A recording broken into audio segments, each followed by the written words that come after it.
د اسلامي امارت او د پاکستان د پوځي رژیم ترمنځ د سیاسي او پوځي کړکېچونو د زیاتېدو وروسته د افغانستان او پاکستان ترمنځ د سوداګریزو لارو له تړل کېدو څخه باندې 2 میاشتې تېرې شوې دي.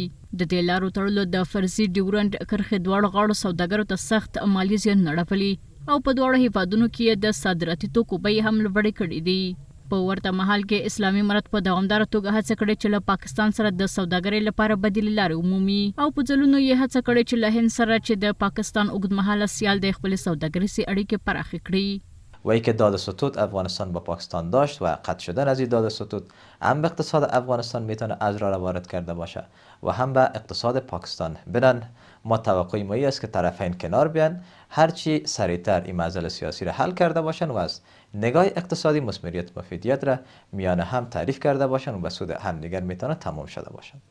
پاکستانی چارواکو اعلان کړی چې د پاکستان مالی زیان هر ورځ نږدې 4 میلیونه ډالر ته رسیږي او د پاکستان ډالر ورځپاڼې په دې وروستي کې راپور ورکړی چې هیواد یې افغانستان ته د کینو صادراتو کې د پام وړ کمښت سره مخ شوی. ورځپاڼې ویلي چې بڼوال اړ دي چې کینو په بازارونو کې په ټیټه بیه وپلوري.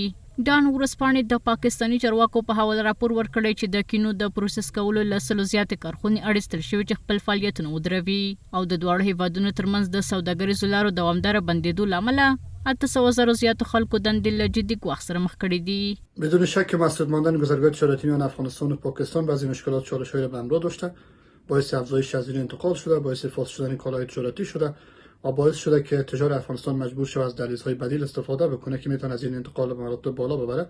در کنارش اگر یه وضع درست مدیریت شود میتونه به یک فرصت هم تبدیل شود.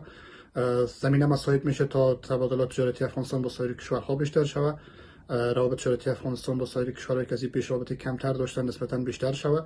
در صورت درست مدیریت شود یک فرصتی بالکل میتونه تبدیل شود این نگرانی یا یک چالش. د افغانستان او پاکستان ترمنځ سوداګریزې لارې د پاکستان د پوځي رژیم لخوا په کابل، خوست او پکتیکا کې د هوایي بریدونو او د اسلامي امارت د غچ اخیستونکو بریدونو وروسته وتړل شوې. مخکې له دې د دواړو خواو سوداګرو په وار وار د دې لارو د بیا پرانیستلو غوښتنه کړې وه.